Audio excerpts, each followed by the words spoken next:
Right, good morning everyone. Good morning.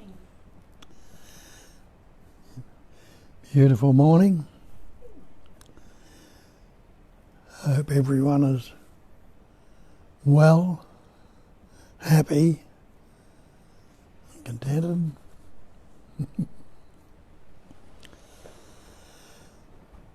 The great way is not difficult for those who have no preferences.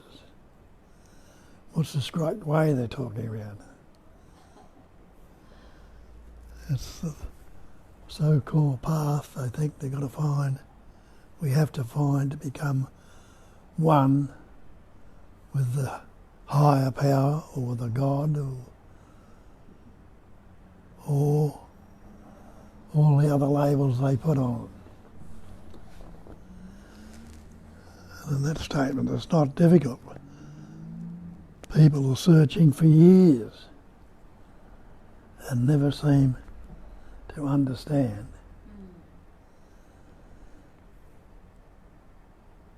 Because the so-called people that are looking for it, trying to become one with it, are already that. And there is nothing simpler than that. Innately you know that already, because everything is that. Every pattern, shape and form, which are the things, is that. When you say that's the tree, that's the sky, that's the space. Calling it that, but that doesn't discriminate anything. And it's not discriminative if it's the one. But we put the labels on it. The words, the concepts, which seemingly discriminate it and make it the many. But the many is the one, and the one is the many. As the Buddha says, or supposedly the Buddha said, emptiness is form. And the form is emptiness, saying the same thing. Emptiness is one and one is the emptiness. And that goes for all things, so-called things. They are the one essence, appearing in that no thing, which we call space, emptiness, sky, different other names. But it's the one essence that's a patterning and appearing as everything. Like the wave on the ocean is still only the ocean. The ripple on the ocean is still only the ocean. The tsunami and all the rest of it, stirring up the ocean. And the ocean is water. And water can be broken down into elements and just a vibration of energy. So you can easily see if everything is the one, it's the one intelligence energy that is patterning, shaping and forming and expressing as everything. I put that word, extra word or label in it, intelligence, because it is a knowing emptiness, a cognizing emptiness. Different ways we describe it again. It has that capacity of patterning into different shapes and forms. Like the movement on the ocean becomes a wave, but still only water, and never been anything other than the water. And we, so-called persons, the pure intelligence energy, the knowingness, which we've divided into pattern, shapes and forms through the word have become these so-called persons, separate entities, individuals, conceptual images, and seeming taken the position that we are separate, and then so we've broken ourselves down from the absolute into the persona, which comes from the ancient Latin persona, the mask, which are just masks or concepts or appearances appearing in this emptiness. Just like a wave appears on the ocean again, a cloud appears in the sky.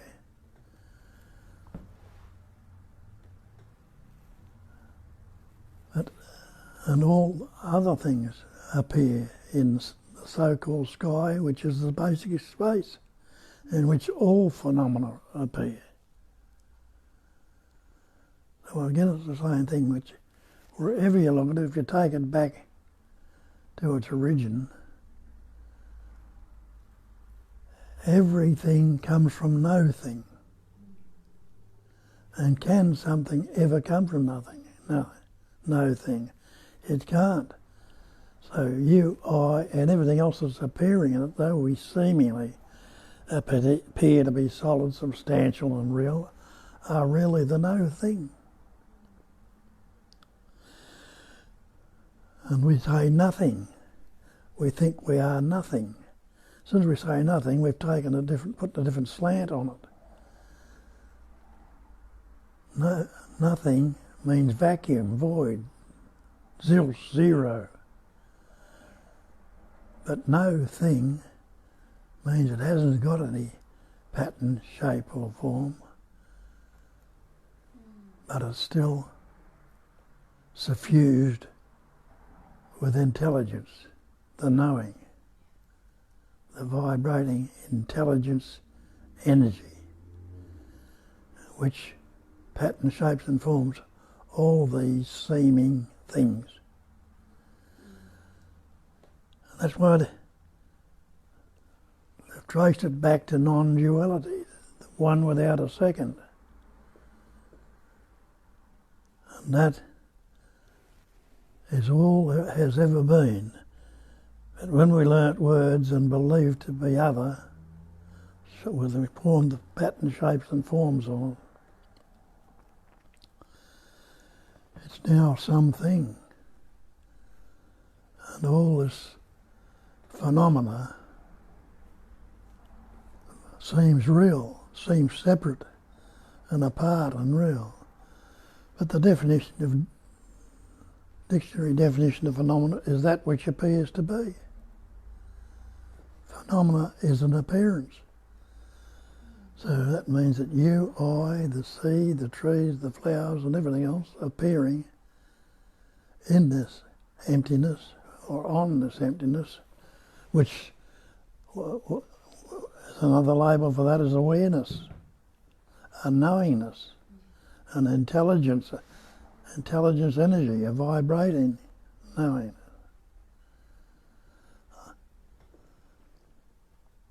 So bring it back to the simplicity we were talking about at the start.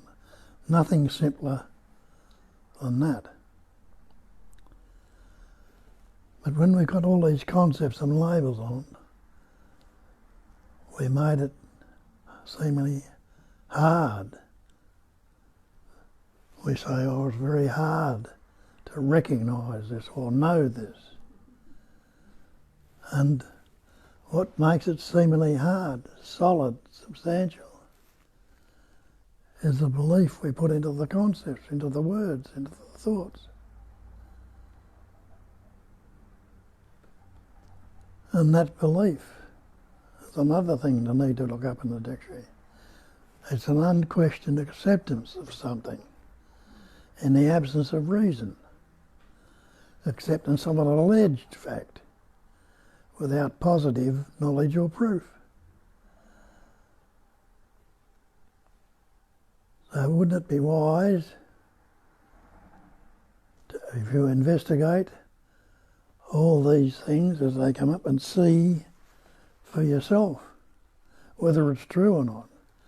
Because as the separate pattern, shape and form, there's no other separate pattern, shape and form which is just another appearance, the same as you are, can tell you anything. So you're not going to get it from somebody else. You can go to this one, that one, and repeat this and do that, but you're not going to get it.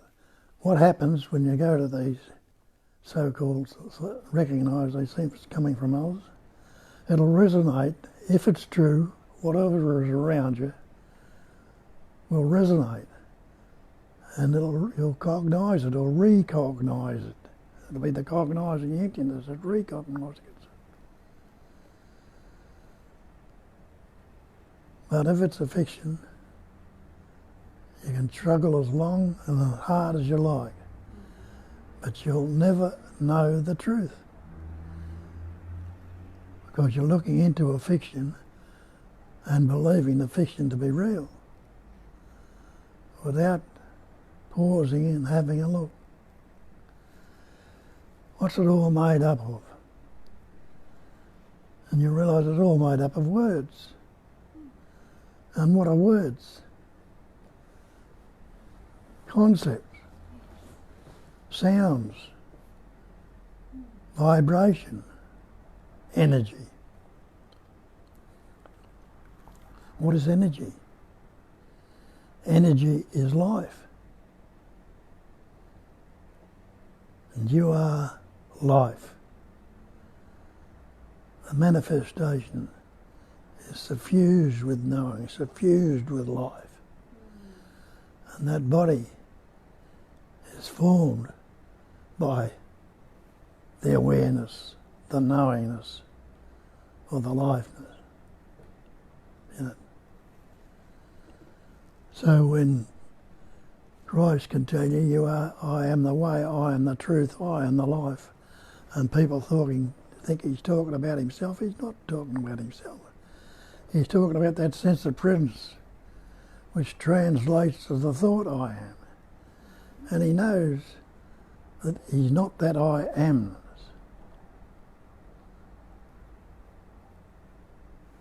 I am is the sense of presence that's come upon him from the capacity range. It's the same as come upon you and me.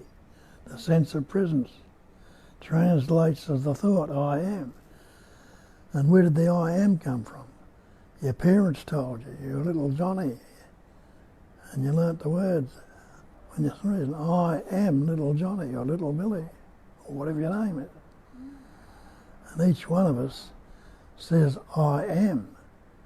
But instead of saying I am the oneness, the absolute, the great perfection, now it's I am the persona, the mask, the separate entity, the individual. And I need to become aware,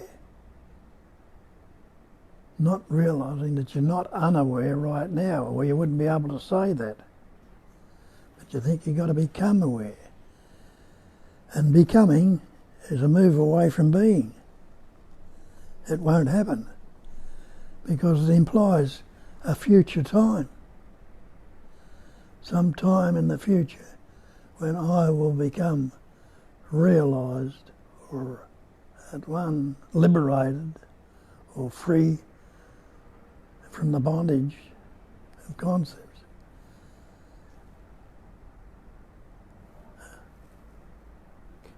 Becoming is time.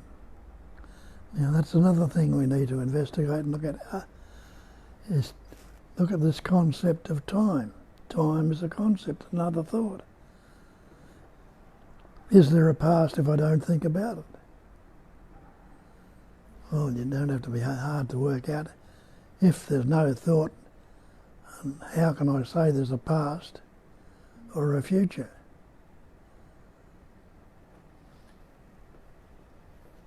So, how will I say there's no past? We'll try and live yesterday. what we call yesterday is now past, or a moment ago is now past. Try and actually go back and live it. And you realise you can't live a moment in the past, but you can recall some of it. And when is it being recalled? Right in this immediacy. Because there's no one of you can tell me what you thought of a minute ago now, unless you recall it. It's gone. It has to be recalled again. And past and future, past, present and future, they're concepts of time. Presence is this cognising immediacy. It doesn't last, it's spontaneous. So you can't say it's time. It hasn't got time to be time. So so spontaneous.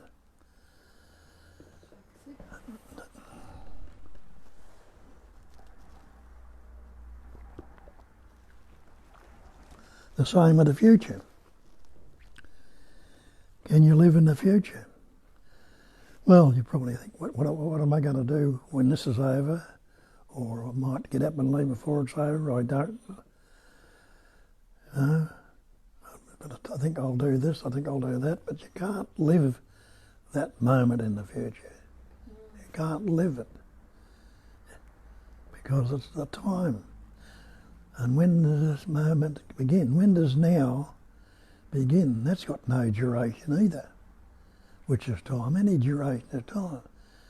Because as you're saying now, it's already ending as you're saying it. And as it's ending, it's beginning again. So it's fresh and new, each and every seeming, what you call a moment, which is time anyway.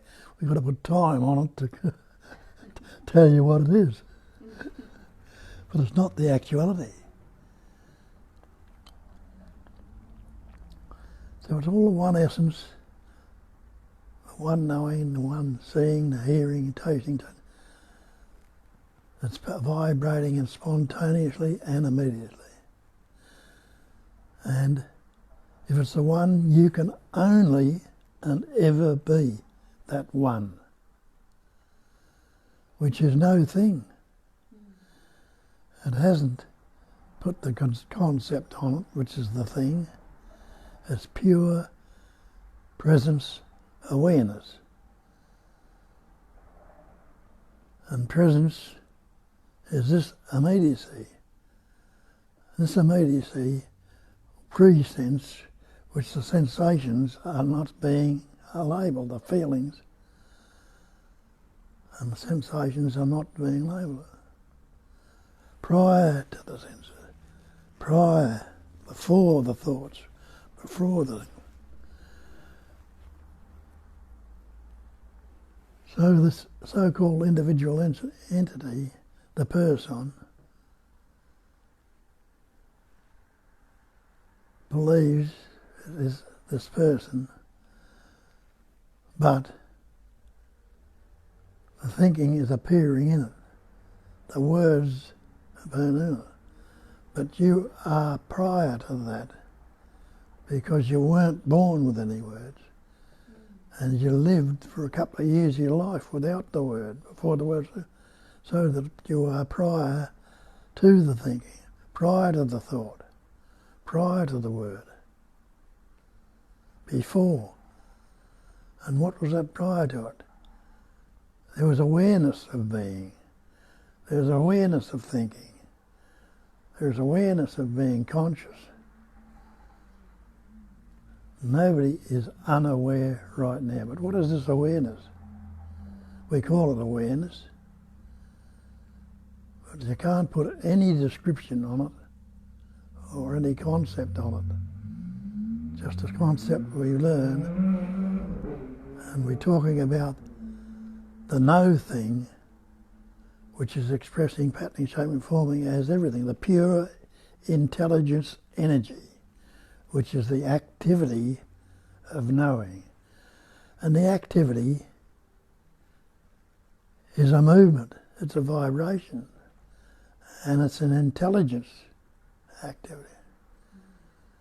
You've got to look out there in nature and see how it's vibrating.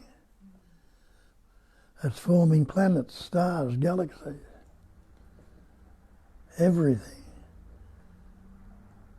Trees, flowers, seas, oceans, mountains, rivers, human patterns, and all the animals and birds. It's all the activity of that wondrous life essence or intelligence energy. It's natural. That's what we say, it's nature. Meaning it's just naturally and spontaneously happening. And then the great mantra is, I am that. They're telling you there and then in these angels are put in the scriptures. That sense of presence, or the I amness, not the thought, but the sense of presence, the knowing that you are, is that. And everything is that. All this manifestation, that's the chair, that's the carpet, that's the tree, that's the flower, that's the bird, that's the lion, that's the tiger. It's all that which we put labels on, words to discriminate it.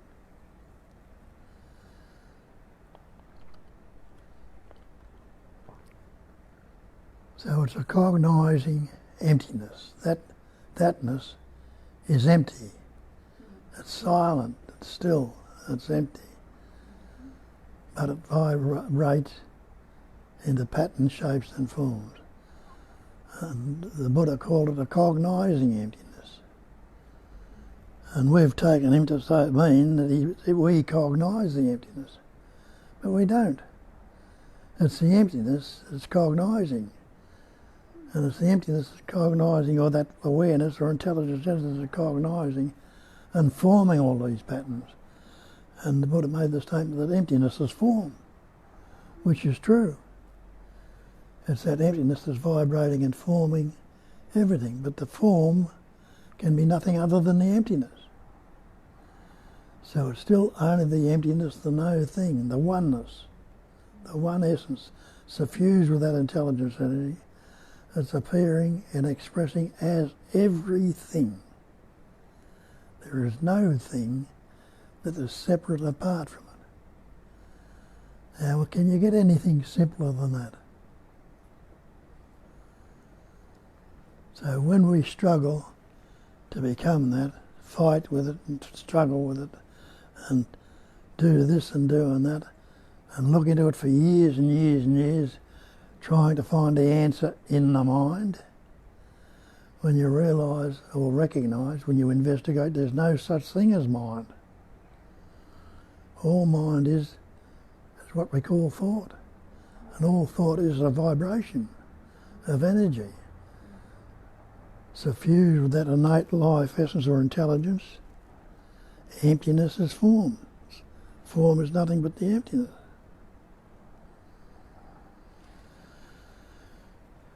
So you are that emptiness.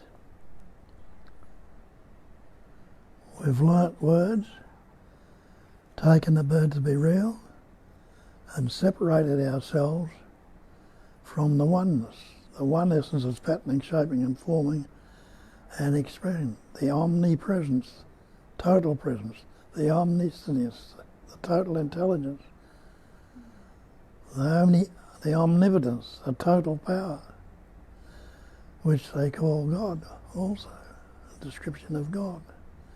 And God is a word.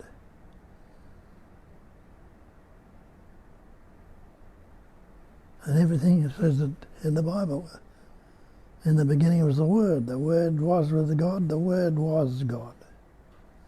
All things were made by Him, by the Word. And isn't that a fact? All the things you see, you put words on and label. Even the things you don't understand and don't know, you call no thing. Is a word trying to describe the absolute.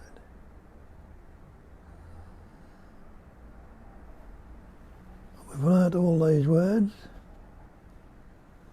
and we put the belief into them, the meaning into them,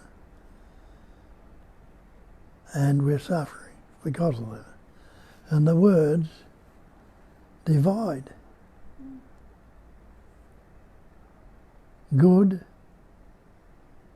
has its opposite, bad. But can there be the bad without the good? Can there be the good without the bad? Day and night. Can there be day without night? Can there be night without day? Me, you. Can there be me without you? Can there be you without me? So they're seemingly divided, the indivisible. And that's what happens when we start to reason. Something comes up and I like it. And the things we like, we don't want to go. We want to keep in there. Not realising that everything in this manifestation is transient. There's nothing static at all. It's constantly vibrating at a different patterns and forms. It's changing. But the patterns, shapes and forms have no reality or no absolute nature of themselves. It's all emptiness, forming. Something comes up and I like it. We don't want the things like to go and realise, what I said just then, they're transient. And that body you believe is you is changing right now. See for yourself. There are thousands of cells dying in it right at this moment and being replaced. It's not the same body you had when you sat down in front of the computer or the Zoom, wherever you are. It's changing. We don't want it to change, we want to keep it there. So what do? We fight the change or resist it. And resistance is conflict. And conflict makes you anxious, fearful, unhappy, depressed, guilty. All these concepts come in with. That makes for the uneasiness, the fear, the anger, the depression. That's all uneasiness. Another word for uneasiness is dis-ease. So there's resistance, conflict, and dis-ease coming up.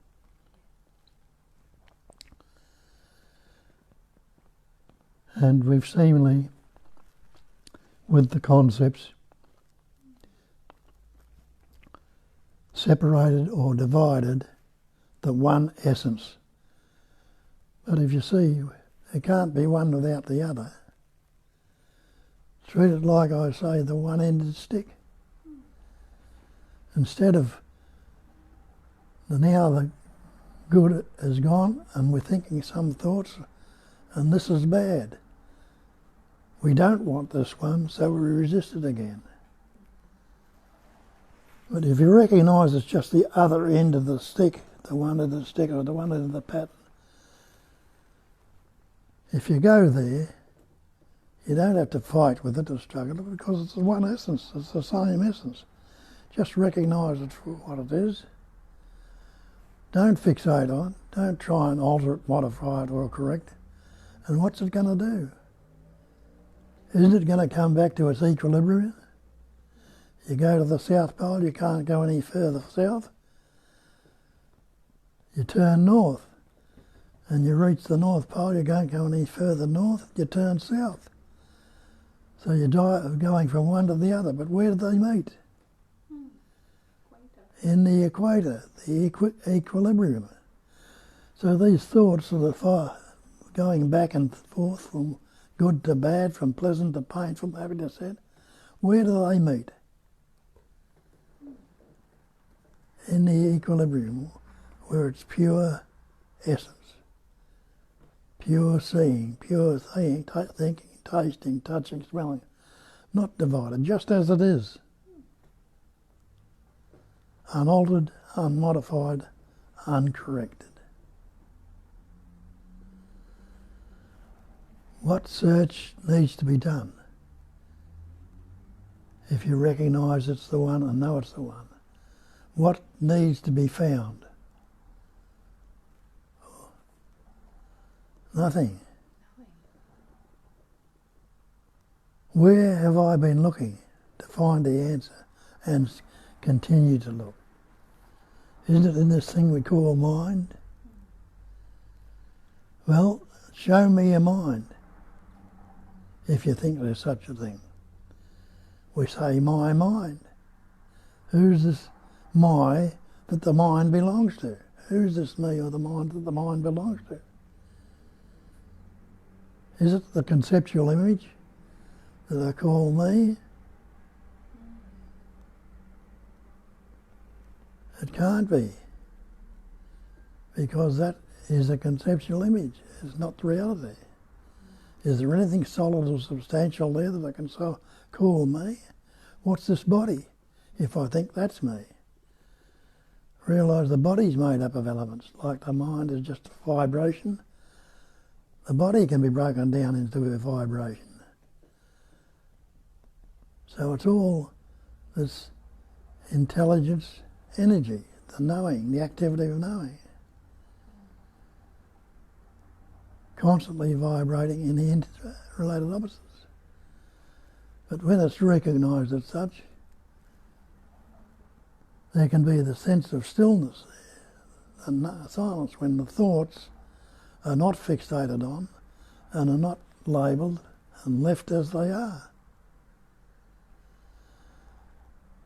And that stillness is the lack of movement, the lack of vibration.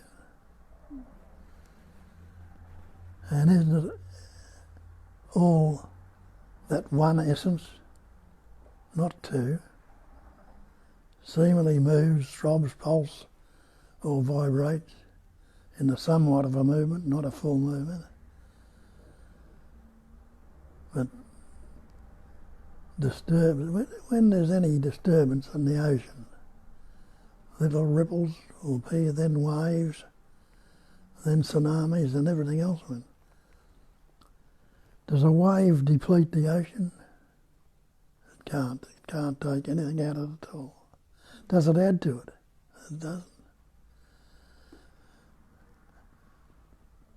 And what happens to it when it's left as it is? Doesn't it go back into the ocean? Water can be evaporated by the radiance of the sun and form a cloud.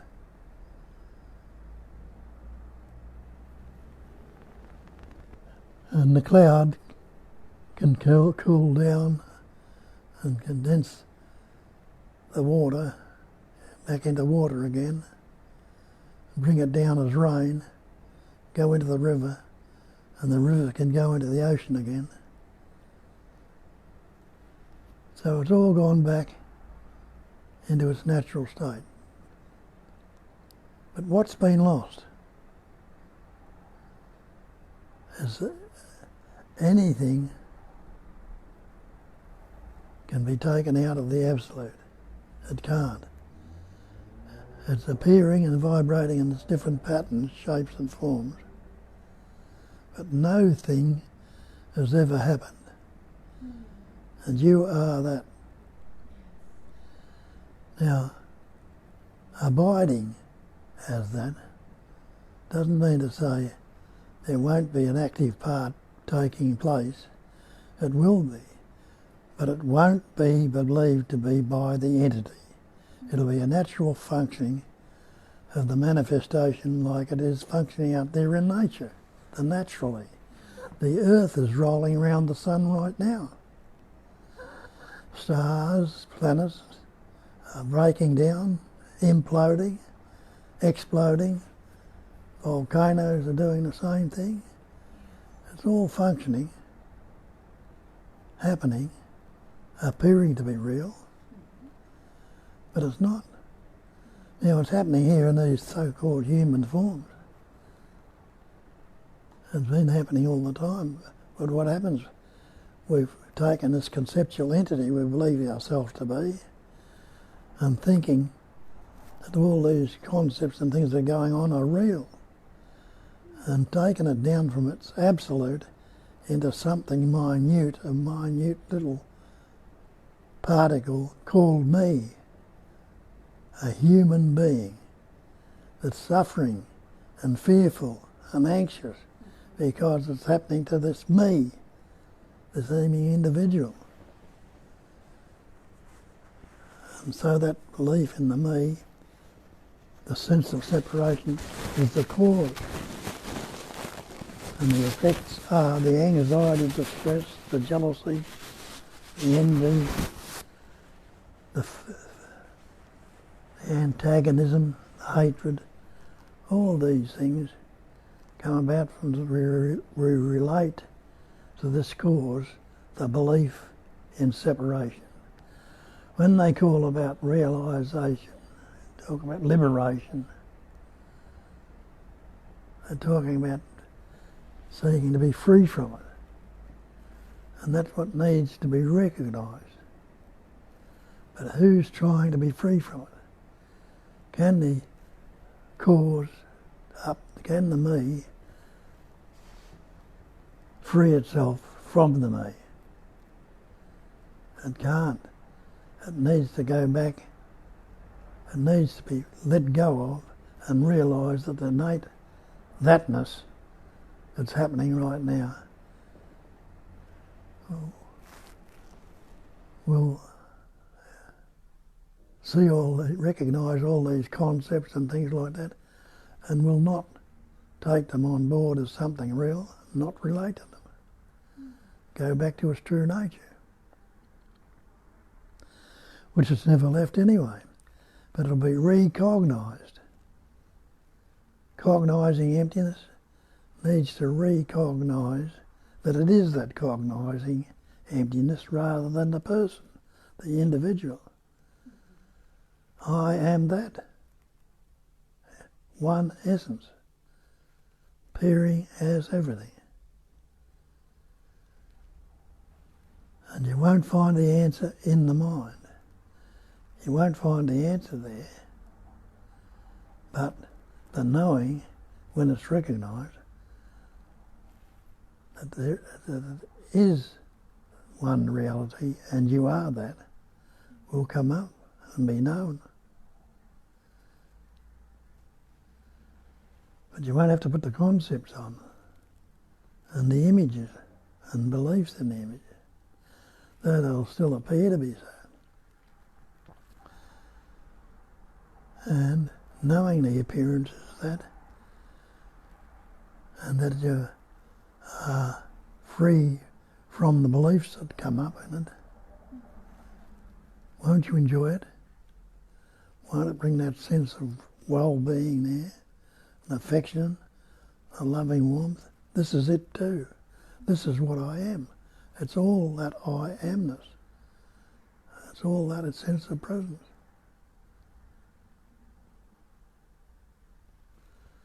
As we try to point out, and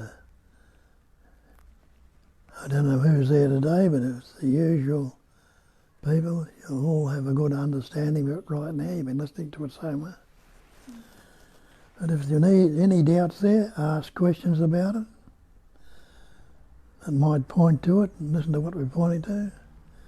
If there's a knowing of it, put it in your words, what you know of it.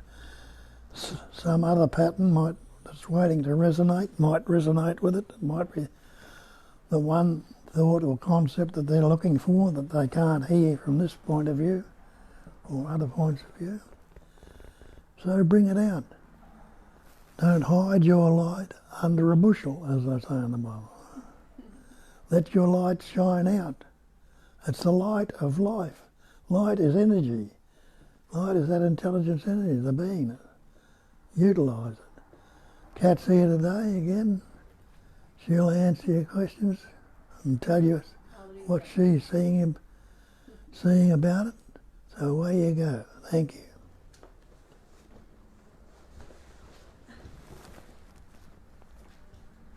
Hi everyone, I will read your questions. Hopefully Bob will answer them.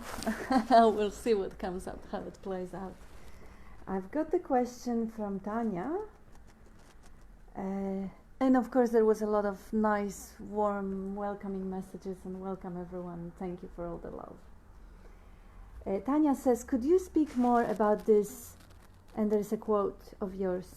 You cannot be the body because you say my body. You cannot be the mind because you say my mind. Who owns them? Whose body is it? Whose mind? Have a look and see if you can find anyone there. And now Tanya says, when I have a look, there is there is noticing. There is awareness of mind and body.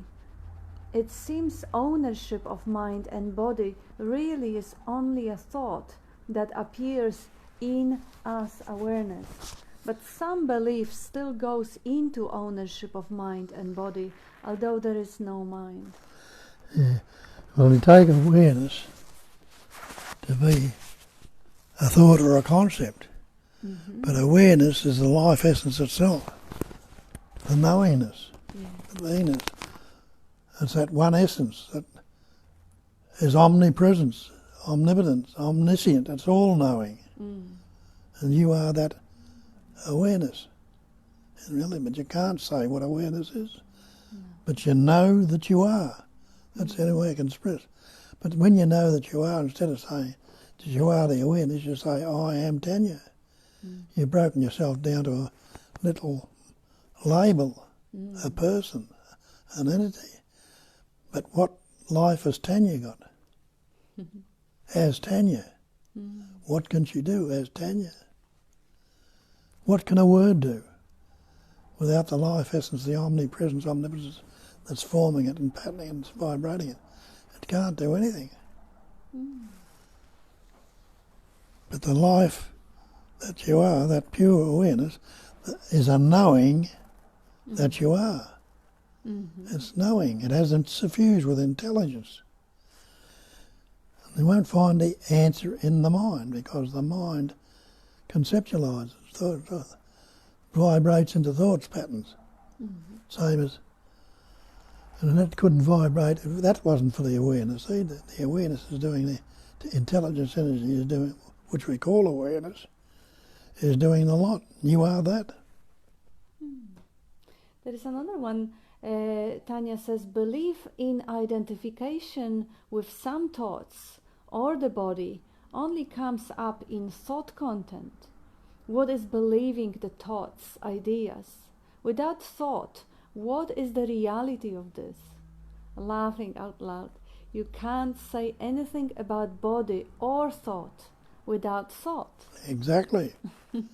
But that's what I point out often. You know, what's wrong with right now if you don't think about it? When you pause the thought, when there's no thought there, you realise there's still seeing, still hearing, still heart beating, breathing, and all that going on. The functioning going on without the thought as it was happening to you as a little baby before you learnt words at about 2.5. So you are prior to the thought. What's prior to the thought? The knowing that you are. The little baby was knowing that it was, but it didn't have any words to say, I know. So that, what we call awareness, the pure intelligence entity, is the knowing.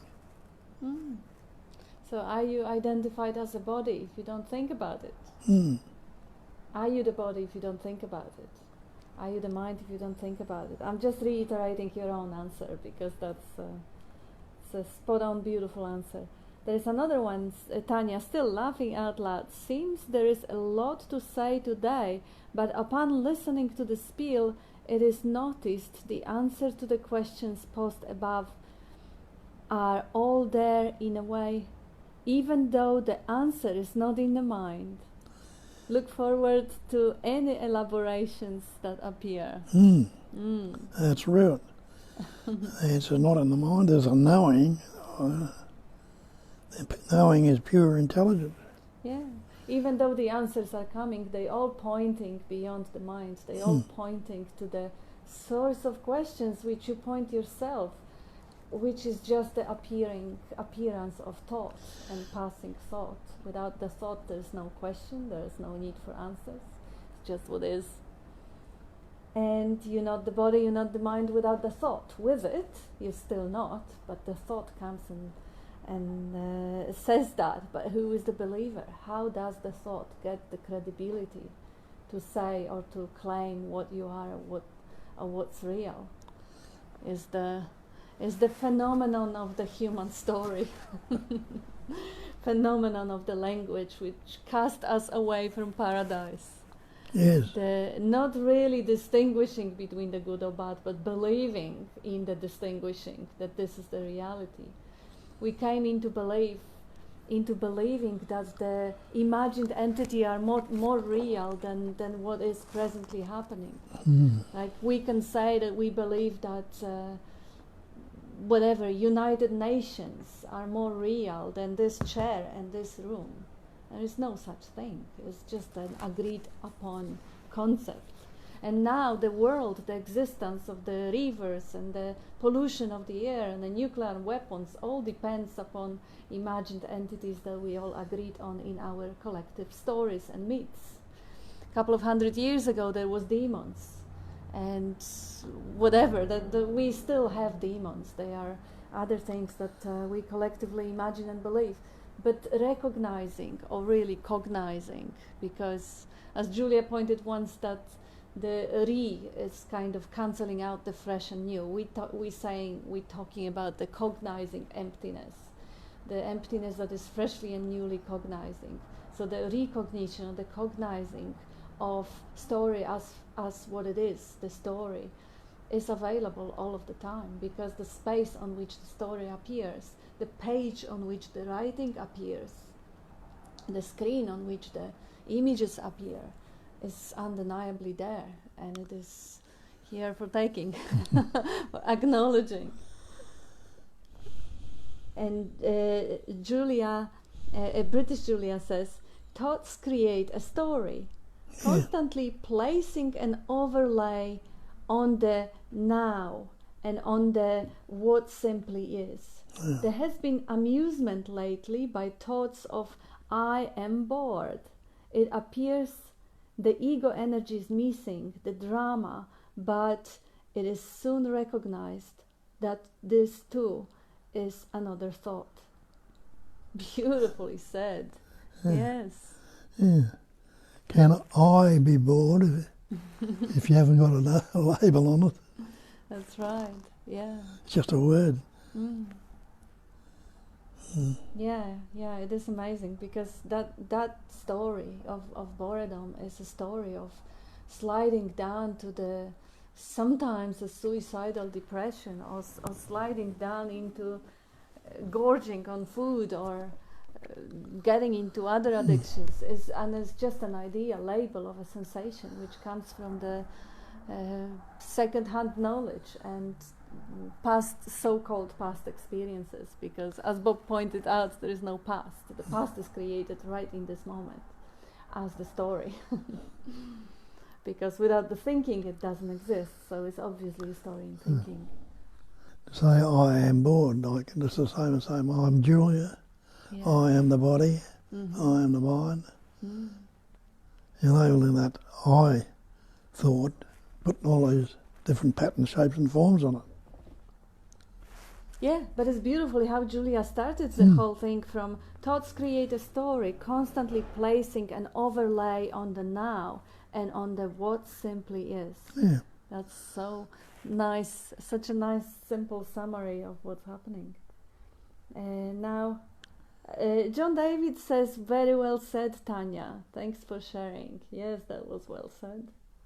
And Primali gives us a thank you gesture, and Tanya says, ow, shooks, answered some of the question asked above, and sharing, haha, there is a clear seeing, just a bit of a flip-flopping happening. Yep. That is Tanya answering to her question about identification, belief in identification with the body. So she says that answered some of the question asked above and sharing. Yes, flip-flopping going on, happening. Yeah, well, as I say, she knows it. Why? Why go back into the mind? Yeah, think, that's a habit. And think, you're going to find a bit more. There's no more. Yeah, that's true. That's true. That this second guessing, this doubting, questioning thoughts are like, oh, am I really getting it right? Is there anything more? Maybe there is something more to find. Maybe I can understand it deeper, or maybe I can grasp it, or maybe it will last. Say it in a different way. They all thoughts. They all thoughts, like Julia was saying, overlay on what simply is in the absence of thinking. There's nothing else to be had, and there is nothing to be found. The isness, the beingness, is the reality. The thought is just the cover up, the veil of imagination, which is quite amazing when you recognize it for what it is, and it's quite hellish if you think this to be true.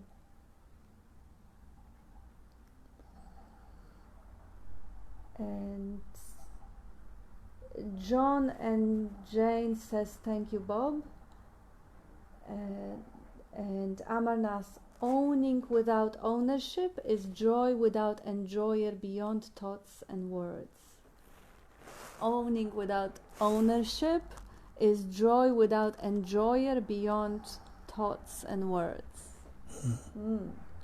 And Amarnath also says, thoughts without thinker still can be there, as deed cloud cannot stick to the sky. Yeah.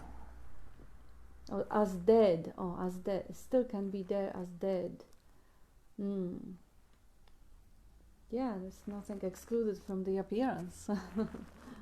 Answer is not in the mind, Amarnath, after going beyond no need of answer also. That's a quote from Nisargadatta. He says, if you go beyond the answer, what do you need? Beyond the need for answer, he says. That quote of Nisargadatta is going beyond the need of answer also. Yeah, the rude question, who wants to know? Anyone there who wants to know? And Brett, morning Bob and Kat. Hearing Bob today is like stirring sugar in the tea of being bred, dissolving into unity, into one refreshing, soothing balm. This morning's thought, the name game, is to blame, creating our separation anxiety. If we dissolve our dualistic desire, our dialogue of division, into the ocean of observation, we breathe as knowing and dispel knower and known. Cutting through with diamond words, such clarity today, Bob. Many blessings to you both. What a gorgeous, what a beautiful way of saying. You do have such way of words. Yeah, it's gorgeous. The name game is to blame, creating our separation anxiety. We dissolve our dualistic desire, dialogue of division, into ocean of observation, observing. We breathe as knowing and dispel knower and known. Yeah, cutting through with diamond words. Yes, just see the functioning, see how everything is happening with the ing, presently happening. Thinking is happening, imagining is happening, the entertaining itself with the drama is happening, the ing is happening. But it is just that's just what's happening. Mukti says, a spiel of truth. Thank you, Bob.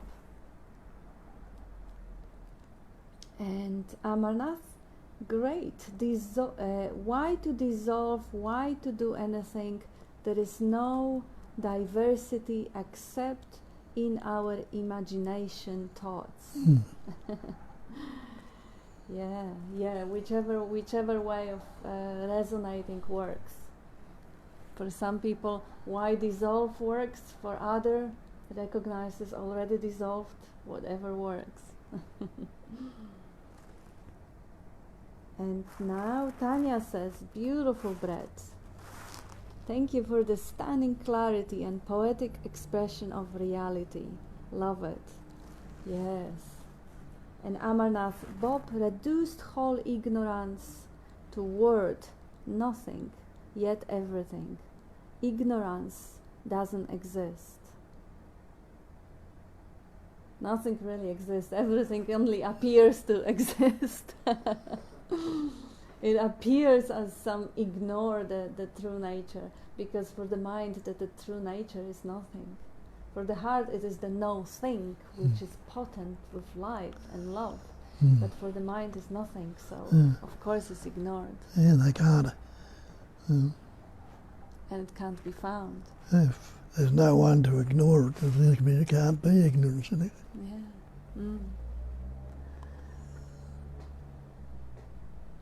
Yeah. And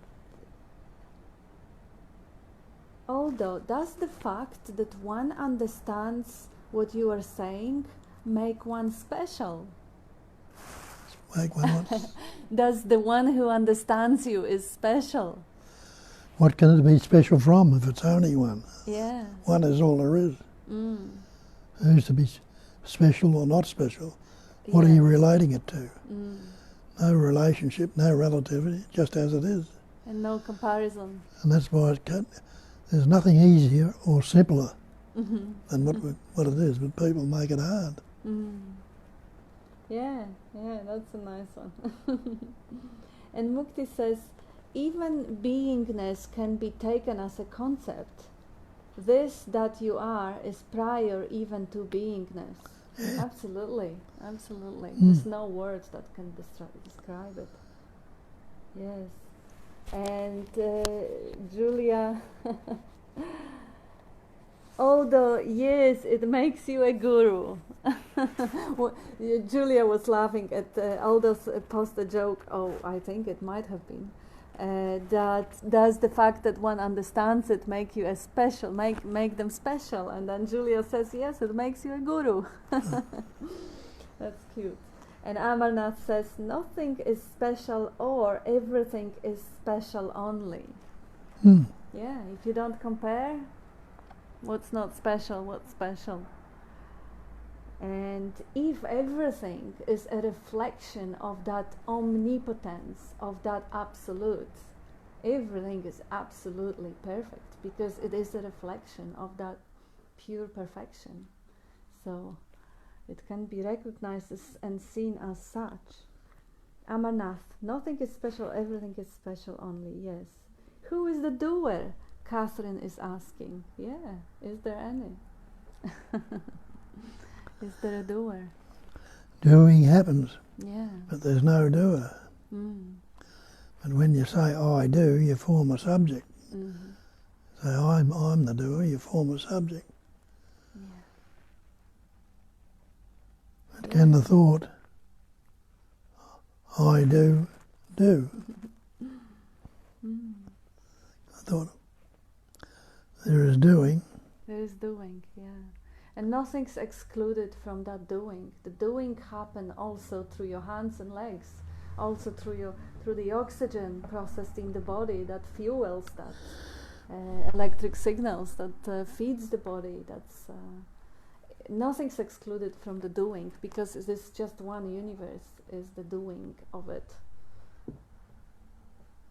And now we have our American Julia says, I'm so grateful for Bob's spiels, and I'm extra grateful that he's doing it again tomorrow on Zoom if Americans or anyone else would like to speak with him live, but Australian Thursdays nights don't work for them. Please refer to his website for time and let your friends know about this. Friends know about this is you have benefited from this. This is if you have benefited from this.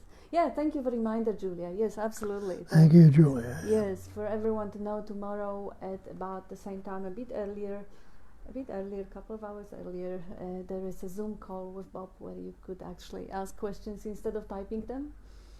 And all the information and link is on the website, silentbobadamson.com. And now we have...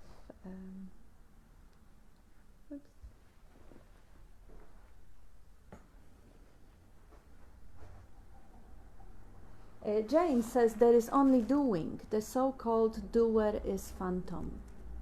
Yes. And Amarnath, to whom is the fact who wants to be special traced? To whom is the fact who wants to be special traced? That's right. That is what Amarnath commented. Oh. Yes. Yeah, trace it. Yeah. Try and find it. Yes, to who wants to be special. Matthew, thank you for your streams and videos on YouTube. Welcome. And John, standing by the river selling water. Yeah, absolutely. That's exactly what's happening. Standing by the river selling water. You have it already in you. You don't need to buy it from anyone else. The fact that we are not charging is probably probably making it easier. But yes, not knowing that you have it all within might kind of require some reminders. If there is anyone who needs to watch it or who find themselves hearing it, it means there is a requirement. Life is dancing it this way. But yeah, absolutely. It's nothing that you can get, and there is nothing that you need from anyone. You've got to realise that the river is there, and if they're not, That's true. if they're not drinking of that water, they've got to drink. Yeah. Selling the water by the river, and then people are sleeping in herds by the river and dying of thirst. That's how ridiculous it is. Yes, the river is there, the river is flowing through you, and you're still dying of thirst and seeking it and suffering. Tanya, so knowing that you are, or pure being that is always here, is what I am. So familiar. Great point, Bob. Why exchange clarity, knowing, for thoughts that don't convey reality or what I am at all? I definitely am prior to thought. No need for any more questions, really. That's right. Yes, questions really do dissolve in pausing a thought. No need to search anymore. Just recognize what is here without overlay. Thank you so much. Yes, Tanya, don't bother going back into the mind. Looking for another question. And yet, if we didn't have it, we would probably sit in a lot of silence. So let them flow if they do. Amarnath, we are ignoring the self is ignorance. We are ignoring the self is ignorance minus Bob. That's what Amarnath says. We are ignoring the self is ignorance.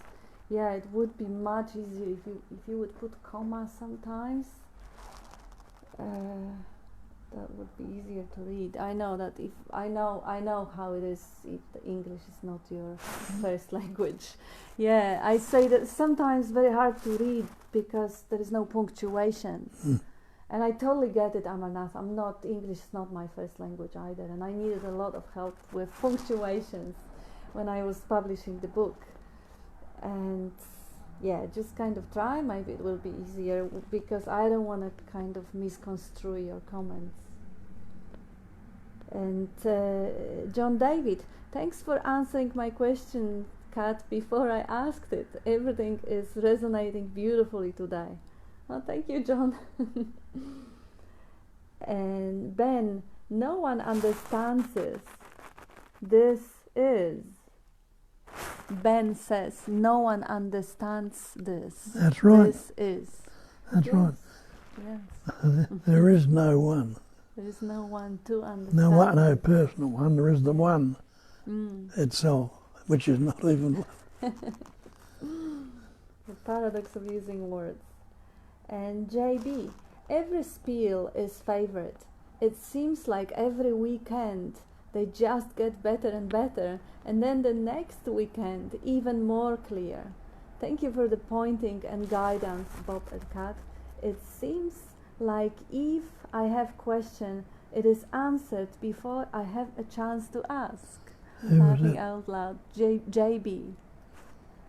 Thank you. That's beautiful. And yes, the phenomenon of spiel, almost looking or feeling or sounding the same every time, but every time being fresh and new, and communicated from that certainty of presence, like really referring the direct experience. That's why it gets deeper, and that's why it is kind of building up on the resonance. And wonderfully said. Thank you.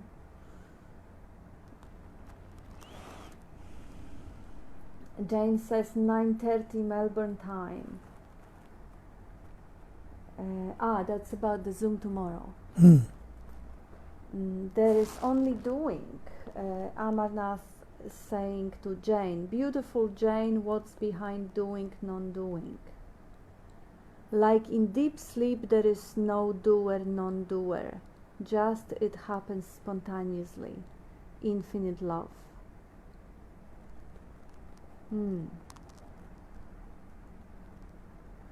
Yeah, and in deep sleep it still seems like the doing, like in deep sleep there is no recollection, or there is no memorizing, but there is still breathing being done, there is heartbeat being done, the doing of sustaining the body. And Julia, British Julia, Kat gave me a pointer recently. Life cannot die. Life, what you are, cannot die. Yeah, energy can't be destroyed. If we speak with the language of science, they can only change form. Great translation, says John. And Jorge, I hope I pronounced your name correctly. If not, please forgive me. Today is my first day in a community like this, seeking for the true and trying to keep in the awareness. It's normal to get thoughts about this every second. What if I am awareness and can't control thinking about it? Welcome, Jorge. And yes, you are the awareness, and yes, you cannot control thinking, so don't really bother with them. If they appear every second or five thoughts a second, doesn't really matter, because who you are is beyond the thinking and thoughts. You are the life, and the thoughts are just merely the way life is expressing, just like life is expressing through seeing. Nobody has the problem with seeing. Oh, should I not stop seeing, or should I only see every 5 minutes? No. You see all the time, so you may be thinking all the time, and who you are is not being touched by it. There is an idea that is better when it's more quiet. Well, there may be more pleasure, like it's more pleasure when there is a bright, vivid colors, and you don't need the glasses or something. But this is not about the pleasure, the recognition of the existence. It's beyond pleasure and pain. It's better than pleasure or pain, in a way. And would you like to comment on that? It is normal to get thoughts about this every second. Why, if I am awareness, I can't control thinking about it? Would you like to comment on that? Well, leave it as it is. Yes. Who would be trying to control it? Awareness is spontaneously. It's breathing you. It's beating your heart. It knows what to do, so you don't have to try and control it. Leave it as it is, and recognising it instead of going into the beliefs that appear in that awareness, take them to be real, and get caught up in the beliefs. Just leave everything as it is. Everything is perfectly resolved in the unborn mind. The unborn mind is the pure mind prior to thoughts. Nature resolves itself there. Only in the division that thoughts, things get broken up, me and the other comes about. No me, no other, just as it is. And as awareness, you are, in a way, controlling your thoughts, because as awareness, you are the totality, you are the environment. See how the environment is somehow inducing your thoughts. You have thoughts about the weather because there is a weather. You have the thoughts about your work because there is your work. You have the thoughts about the food because there is a food. So the weather, the work, the food, the body, they are part of the awareness, so they are influencing your thoughts. As the awareness, you are the only doing, the doing of everything. You are every tree, every star, every cell. It's just that we somehow construe the idea that this is me, the entity that has the awareness. Now I, the entity, should be able to control the body because this body belongs to me and the world belongs to me, so entity should be doing it. No, awareness as the totality is not excluding the rest of the world. It's not limited to the body, mind, or consciousness. Everything appears in that what we call awareness. Everything. And another little spin when you say that why to get thoughts about this every second, keep the thinking about this. You mean about the non-duality, about the awareness? Because that's how the longing of the heart translates through the mind. That there is a period in the whole so-called spiritual search when you actually really obsess about it. When you can't sleep, you can't think about anything else. That's the only thing that matters. The truth, the non-duality. That's because the heart really wakes up and is really longing for that recognition. But the mind translates it to thinking. The heart already knows without the mind translating it. But it seems to be that period of longing for truth and obsessing about it. Enjoy it, because it's not going to last.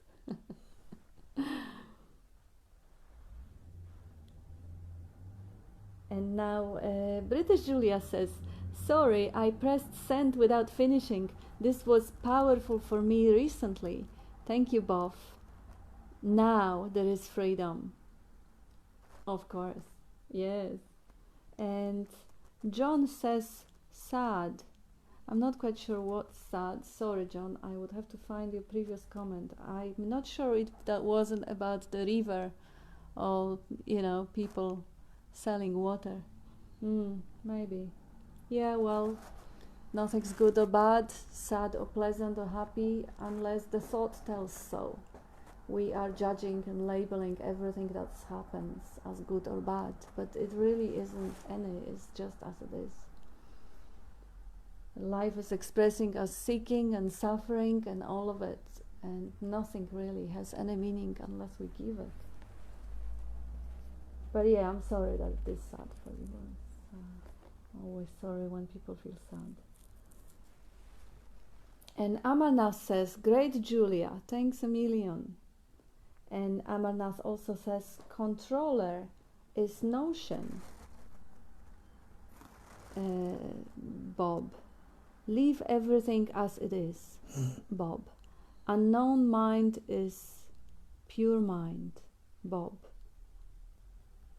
probably you meant unborn mind. That's what you were saying. I think maybe Amarnath meant unborn mind. He said unknown mind. No me, no others. Bob. Yeah, thank you, Amarnath. And Ben, this can be anything potentially. The mind is like dualistic power tool which makes heaven and hell and everything in between. Yes, that's right. Yeah, it's vibrating between good and bad, between all the scale, all the grey scale between the extremes, the two ends of the stick. And Brett, what a non-conceptual celebration this morning. The perfect patterning party. Perfect what? Patterning party. And John David says, love ya, Bob and Kat. And we do love you too, John. Yes, John. And now Amarnath says, nothing is everything. Everything is nothing. That's good. Yeah. That is so, yeah. He says, quoting Bob. Thank you. And that is it with the questions. I'll just see if there are any more that hasn't been translated yet. No.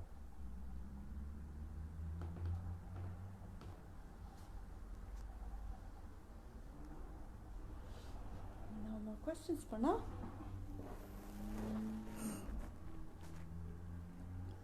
That all, is it? For now, yes.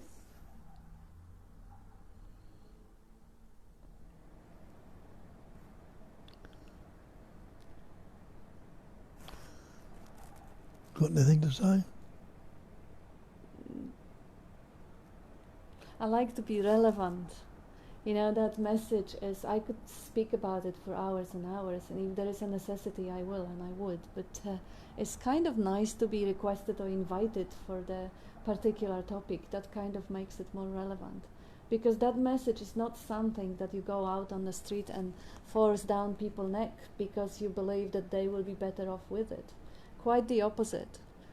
People who don't need to become spiritual seekers and who instinctually flow with life, they don't need to go to translating the urges of the heart into the worries of the mind just for putting that mind aside and going back to the home they never left.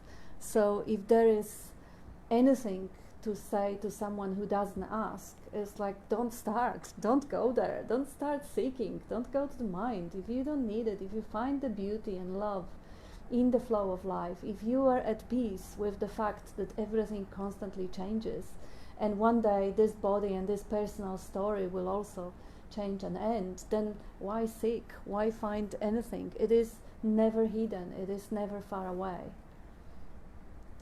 So if you happen to be a seeker already and you suffer because you can't find what you think you have lost, then yes, pointing out to that river maybe saving you from the death of thirst, even though it hasn't been lost. It is always here. As you said, never far away. And what did the poet say? Closer than breathing, nearer than your hands and feet. That's it. It only seems like the source has been somehow traded for the explanation, stories, myths, and conceptual worries about it. Now suddenly what's obvious and clear and always here and undeniable, the fact of existence, the fact of living being,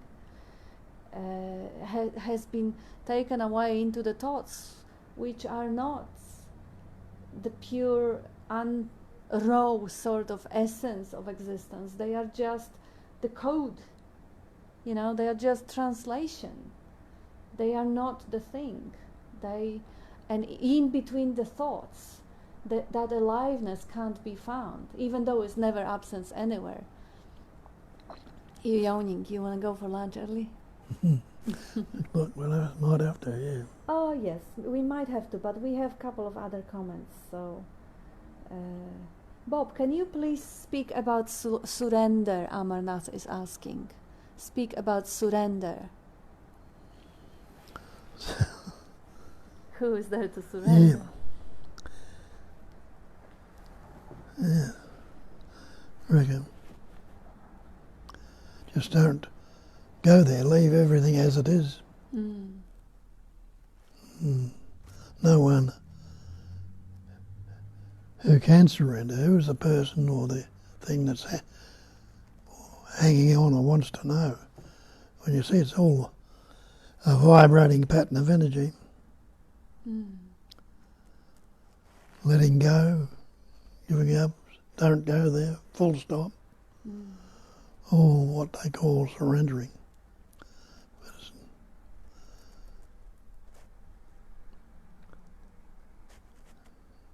no person. And I remember the quote you quote sometimes from Muktananda, that, surrender to your own self, bow to your own being, because that being, that God dwells in you as you. Yeah. Surrendering the mind to the heart, to the core of essence of being. That's one way of looking at the idea of surrender. Amarnath also says, mind translator, not needed. Kat, he's quoting me. Yeah, well, seemingly it's not needed, but it's appearing. It can also be appreciated as the part of the appearance. It's quite amazing. Isn't the storyteller quite amazing? But yes, it's not required. Primali, I had a big question, as I always, but then realized who is asking, and the urge to ask disappeared. Thanks, Bob and Kat. Beautiful. Thank you. That's good. That's wonderful. Yes. It disappeared when it was the urge when you realize Yeah. the questioner is gone. So where is the question lodged? Yes, beautiful. And Tanya, my husband has fibromyalgia and seems to suffer also from the story about the pain and other symptoms also. Could you say something about this? This is Tanya. Yeah. Gosh, I'm so sorry. This is really debilitating. This is like a chronic fatigue with the pain all over the body, with a nerve pains, random, horrible. It's really... Well, when it becomes physical pain, it's a sign that all is not as well with the body. It's the body screaming out, do something about it. Need to get it looked at, you know. Unfortunately, there isn't much of a cure because it can be anything. It can be a washing powder that triggers the reaction. It can be the asbestos. It can be anything. It's apparently it's a condition that makes the life really, really hard, and there's no simple solution for it. But even in fibromyalgia, the pain disappears at night when they sleep. Yes, we'll have a look into the pain. Go and see somebody about it, doctor or something. Yeah. Where's it happening? Who's it happening to? Pinpoint it if you can. Yeah, still questioning personal story helps at least with the psychological suffering. The physical pain may have to be there, who knows? I mean, there are people who are born blind and they either suffer psychological suffering or they question it and they don't. Well, it's here, the pain's here, in this body. Yeah, Bob has pain too, and it's not suffering psychologically, just doing as much as he can to... Yeah, it gets worse and gets easier, and hasn't gone away altogether. Yeah, but right now, as you sit, it's all right, isn't it? Yeah. Yeah. And it's always good to focus on those moments when it's all right, when it's nothing wrong, because that trains the mind to recognize more of those moments. And then the hip, when it got too bad, I had it operated on. It's eased it. And that right knee was operated on. It's eased it, but they won't do this left one, so... Have to manage it in other ways. Yeah. Oh, well, you gotta have heart for him and for yourself, because living with someone with chronic pain, you gotta self-care too, because it, want it or not, it is gonna affect you, because it is the frequency that is in the field. Yeah, so open your heart even wider if you can, for yourself and the struggle and your husband, and just follow the instinct. What else can you do? I'm really, really sorry that it's always a situation when you see people in the pain that is not avoidable. It's not, perhaps it is, because things will change, you know, nothing stays the same. It may get worse, but it will change. It may get better, but psychological suffering is still avoidable.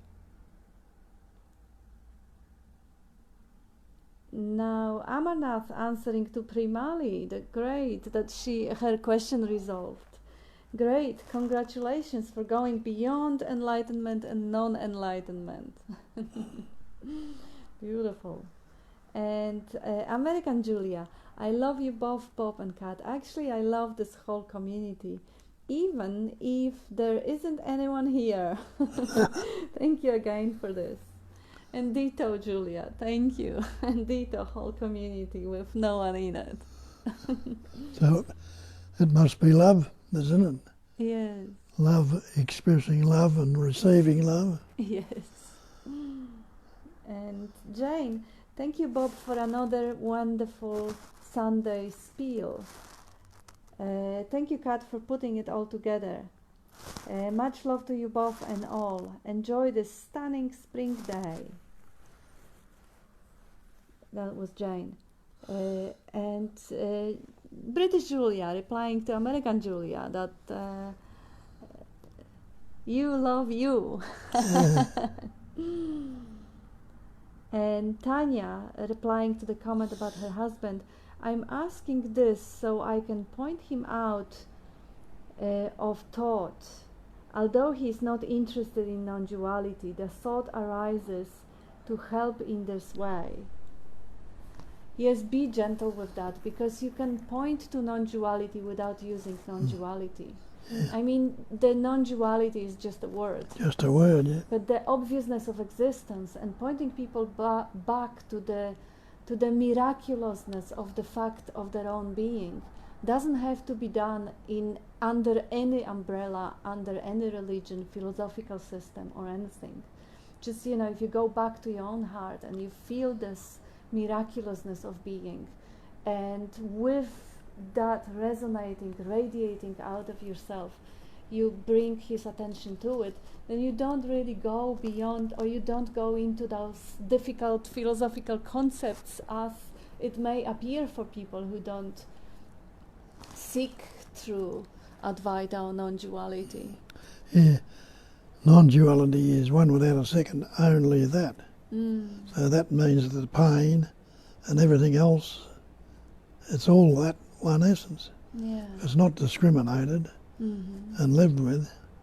Well, it might resolve itself or it might not, but it's still only that, whichever way it appears. Yes. And like as I say, the one-ended stick, it's going to go from one end to the other, like your set of scales or your seesaw will go from one end to the other. Yeah. Where do they meet? At the fulcrum, the centre. Yes. So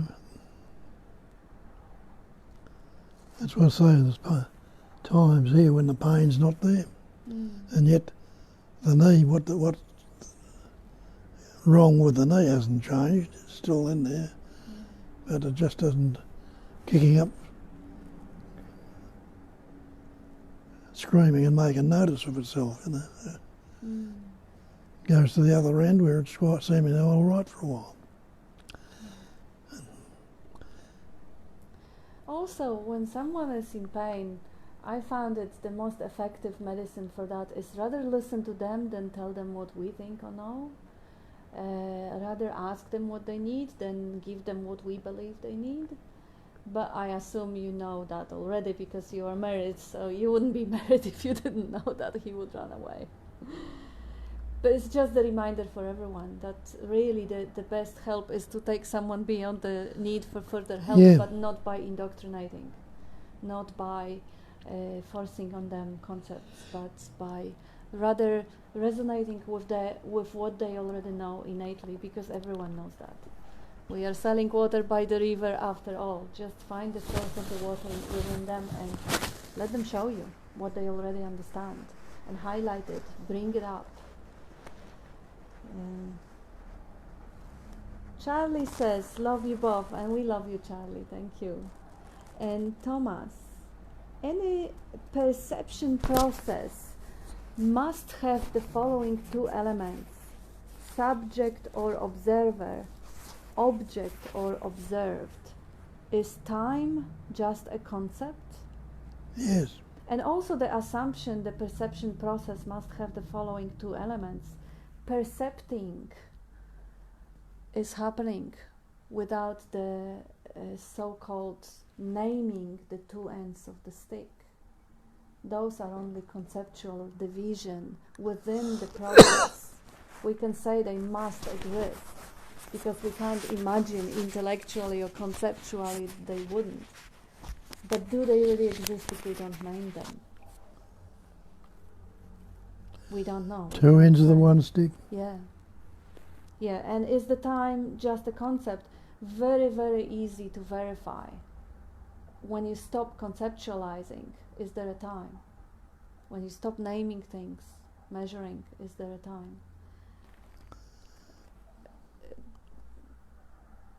Yeah, but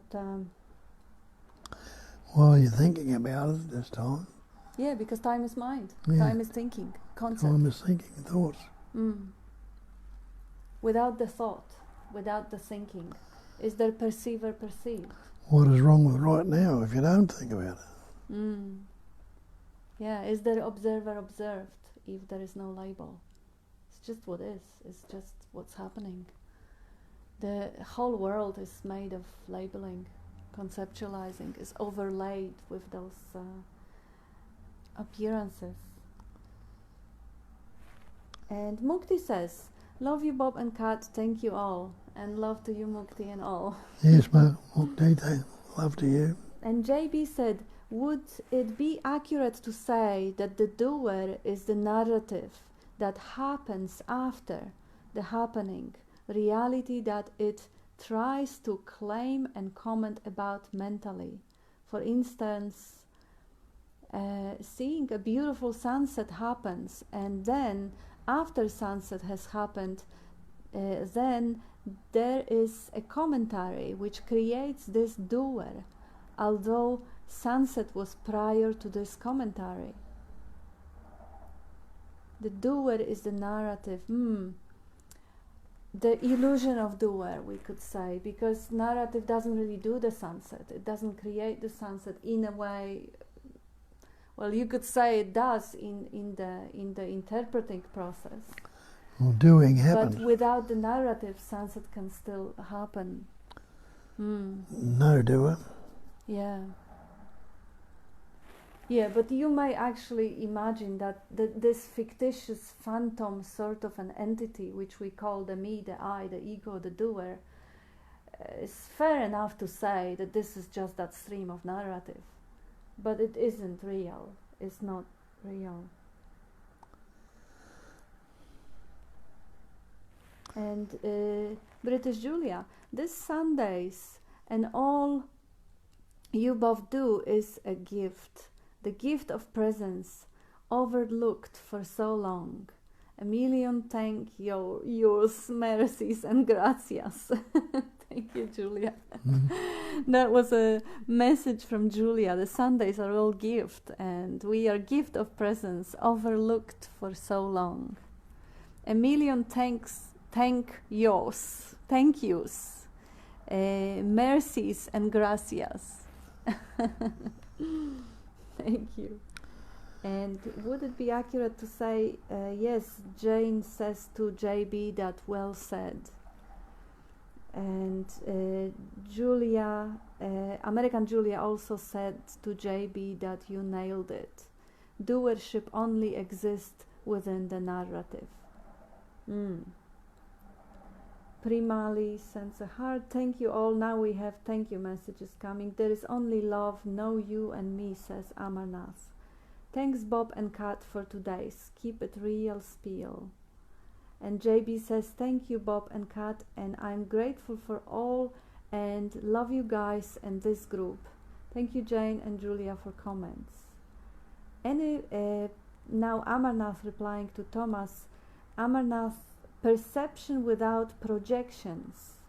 Yeah, good point.